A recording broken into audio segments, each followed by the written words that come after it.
네, 리브동산 이재선입니다. 오늘도 우리 KB 국민증권의 이 차장님 모셨습니다. 반갑습니다. 안녕하십니까. 지난번에 방송한 댓글에 공매도가 도대체 뭐냐 자세히 알고 싶다. 오늘은 뭐 다른 거 다 그냥 치워버리고 공매도에만 대해서 한번 집중적으로 우리가 한번 알아봐야 되겠다. 그래서 여러분 이 영상만 보시면 이제 공매도에 대해서 완전 해결, 완전 정보 될 수 있도록 하나 둘 빠짐없이 한번 물어보도록 하겠습니다. 우선 공매도 뭐 대충 어느 정도는 이제 아시는 분들은 이제 뭐 없는 걸 판다 이제 공매도인데 원리가 어떻게 되는 거죠? 뭐 없는 걸 이제 빌렸다 치고 뭐 금액에 대한 팔고 대충 뭐 이런 내용인 것 같아요. 정리를 좀 한번 해주시죠. 네, 개인 투자자 예. 고객님들은 내가 주식 계좌에 입금을 하고 예. 입금되어 있는 금액을 가지고 주식을 이제 매수할 수 있게 되어 그렇죠. 있습니다. 네. 근데 이제 공매도 같은 경우에는 거꾸로 입금을 해서 주식을 매수하는 게 아니라 있는 주식을 빌려 와서 예. 이거를 먼저 팔아놓고 예. 이거를 갚아 넣을 때 현금으로 갚아 넣는 쪽으로 되어 있습니다. 아하. 팔고 나서 뒤에 갚는 거죠. 예예. 예, 그래서 이제 매수하시는 입장에서는 사실 반대 입장이고요. 저희 같은 경우에는 주식을 사서 주가가 올라가면은 매도를 하면은 차익분들이 수익을 이제 잡히는데 예.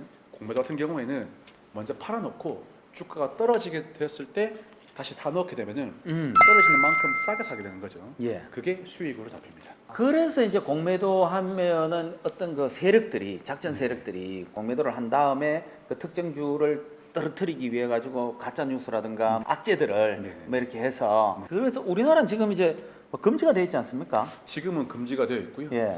이제 얼마 전에 이제 은성수 위원장이 나와서 5월 3일부터는 코스피 200에 들어있는 200개 종목 그리고 코스닥 150에 있는 150개 종목만 공매도를 할 수 있게 하고 나머지 종목들은 금지시키겠다 이렇게 좀 얘기했습니다. 아하. 그러면은 그거 이제 다시 이제 공매도를 재개하면은 시장은 어떤 영향을 받는 거죠?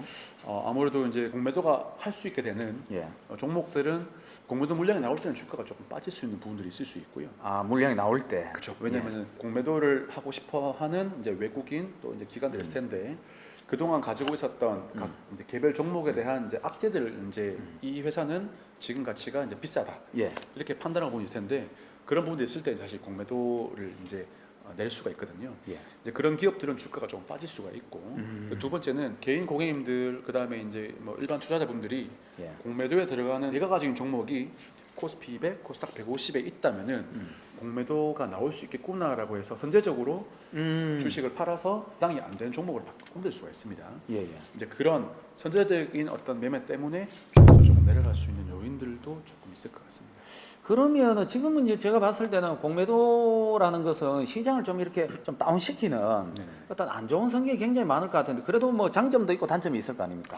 사실 이제 공매도에 뭐 기능들이 있습니다. 예. 시장의 이제 유동성을 계속해서 공급하는 측면도 있고, 예. 그다음에 이제 선물이란 이런 것들 연계를 해가지고 해치 형태로 공매도를 치는 게 있습니다. 외국인 투자자 같은 경우에 주식을 매입을 하지만은 예. 이 주식은 좋아서 매입하지만은 시장이 하락할 수 있는 리스크가 있을 수 있기 때문에 예. 공매도와 함께 이제 이렇게 할 수 있고, 그리고 시장은 매입을 하면서 공매도는 뭐 개별 주식은 공매도를 치고 뭐 이런 쪽도 있고, 거꾸로 시장은 공매도를 하면서 주식은 매입하고 이런 반대 성향을 가져갈 수도 있고, 또 어떨 때는 네이키드를 해가지고 같이 가져갈 수도 있고 예. 이런 여러 가지 좀 전략들을 쓸 때 사용하는 게 공매도이기 때문에 예.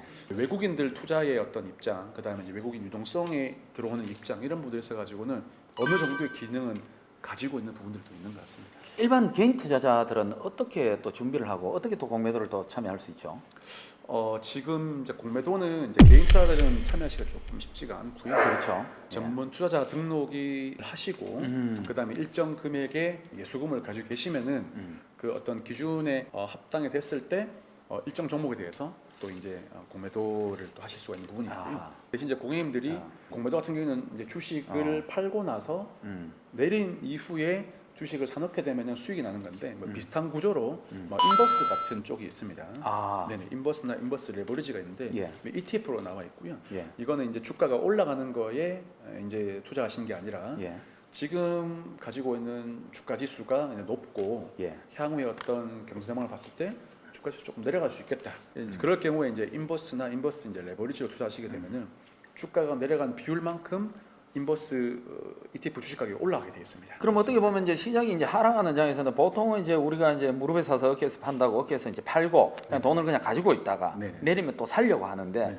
그때는 그렇게 이제 인버스 투자를 하는 게 그죠? 그렇죠. 그 어떤 방식으로 또 투자를 해야 되죠? ETF이기 때문에 예. 주식 매수하시듯이 똑같이 시장에서 매매가 가능하시고요. 음. 뭐 최근에 이제 뭐 인버스 레버리지는 이제 레버리지가 곱하기이기 때문에 예. 곱버스라고 이제 많이 부르시더라고요. 곱버스. 네. 예. 근데 이제 이 방향성 투자기 때문에 주가가 많이 올라와서 이제 내릴 것 같다라고 해서 이제 인버스나 인버스 레버리지를 매수하셨는데 거꾸로 주가가 추가적으로 더 올라가게 되면은 인버스 레버리지나 인버스의 어떤 ETF 주식 가격은 떨어질 수가 있습니다. 예. 시장은 불타오르고 예. 친구들은 다 주가가 좋아하는데 나도 주식은 샀지만은 주가가 빠지고 있는 굉장히 이런 아이러니한 상황이 있을 수 있기 때문에 지수가 내려간다에 대한 어느 정도의 확신이 있으시면은 그때 이제 투자하시는 걸 권유를 드리고요. 또 아무래도 지수에 투자한 거기 때문에 주가 변동성이 그래 크진 않습니다. 그래서 뭐 짧게 단기 매매를 원하시는 분들은 또 적절한 종목이 맞거나 그렇진 않은 것 같습니다. 이제 많은 분들이 조금 이 공매도에 대해서 거부감을 가지실 수밖에 없는 게 일부 기관들만 공매도를 할 수 있게 하고 개인들에게는 왜 이거를 열어주지 않느냐 이런 부분이 있습니다. 이게 할 수 있으면 다 할 수 있게 하든가 예. 아니면은 다 못하게 하든가 해야지 개인 고객들만 못하게 하는 거는 조금 문제가 있다. 이런 분들 때문에 지금 고객님들이 이 공매도 자체에 조금 많이 불만을 가지신 것 같고요. 예. 실제로 이제 그런 부분들이 있기 때문에 공매도 세력이 많이 들어오는 종목들은 뭐 우리가 피하자 뭐 이런 것도 좀 있을 수 있고 예. 거꾸로 최근에 이제 미국의 게임스탑 예. 이거는 이제 그러면 저희 부모님들이 많이 하잖아요. 오락 그만하라고. 맞습니다. 예, 오락실 가서 옛날에 갤러그 막 하고 있습니다. 예, 맞습니다. 예. 그리고 그 이제 그만해라의 스탑의 의미보다는 어떤 뭐 정유소의 어떤 의미의 스탑인 것 그렇죠. 같은데, 네네. 그 미국 그 우리나라 같은 카카오톡 같은 미국의 어떤 채팅 사이트에 공매도 세력들이 이 게임스탑을 공매도를 한다라는 아, 소문이 퍼졌습니다. 아, 이제 그러면서 이제 미국에 있는 이제 우리나라 같은 이제 서학 게임이라고 부르는 로빈훗에서 그 게임스탑에 공매도가 들어오니까 우리가 이거를 물리치자라고 아, 해서 그 미국에 있는 어떤 그 서학 게임들이 매수를 했습니다. 방어를 하네, 그죠? 그렇죠. 누가게나 해보자 해서 와. 자금이 들어갔고 또 조금 빠른 국내에 있는 서학 게임 예. 투자자분들도 게임스탑에 이제 참여를 하셨죠. 아, 그래서 동참을 해서 뭐. 이제 이렇게 되면은 공매도를 쳐서 주가가 내려가는데 이 매수 세력이 들어가고 주가가 올라가 버리게 되면은 예. 공매도 세력들이 그 일정 비율 이상으로 올라가 버리게 되면은 쇼커브링을 해야 됩니다. 주식을 사놓아야 됩니다. 더 비싸게. 그렇죠. 예를 들어서 100달러의 공매도를 쳐놓고 이제 70달러가 가서 내가 주식을 사놓으면은 30불만큼은 수익인데 예. 100달러에 샀는데 주가가 130불이 갔다. 예. 그러면은 일정 그 비율이 넘어가게 되면은 무조건 주식을 사게 되겠습니다. 아, 그러면은 가뜩이나 공매도를 물리치기 위해서 들어오는 이 개인 그 고객들의 매수세가 굉장히 센데 거기다가 공매도 쇼커버링까지 매수를 하게 되면은 이야. 이 불이 붙는 거죠. 와. 그래서 주가가 뭐 하루에 뭐 100%씩 올라갔다가 막 이런 급등락이 있다가 와. 또 개미들이 빠지게 되면 하루에 또 60%씩 빠지고 이런 급등락이 뭐 좀 있었어요. 이제 게임스탑 이후에 이제 이항홀딩스라고 예. 그 중국의 드론 업체가 있습니다. 예. 뭐 이제 드론 자동차, 드론 택시 이걸로 해가지고 우리가 하겠다고 해서 주가가 12월 말에 한 12달러 정도였었는데 예. 한 달 반, 두 달 만에 이게 120불 이상 오. 주가 올랐습니다. 10배 정도 오. 주가가 올랐다가 울프팩 리서치라고 하는 예. 그 공매도 업체에서 실제로 이 이항홀딩스의 회사를 가봤다 하더라고요. 예. 가보니까 경비원도 제지를 하지 않고 안쪽에 들어가서 사진들을 막 찍어서 예. 올렸더라고요. 지금 그 드론을 만드는 업체면은 어떤 패키징에 대한 아니면은 이 제조에 대한 라인이 쫙 서 있어야 되는데 그냥 뭐 허름한 공장에 박스 막 이렇게 있고 아하.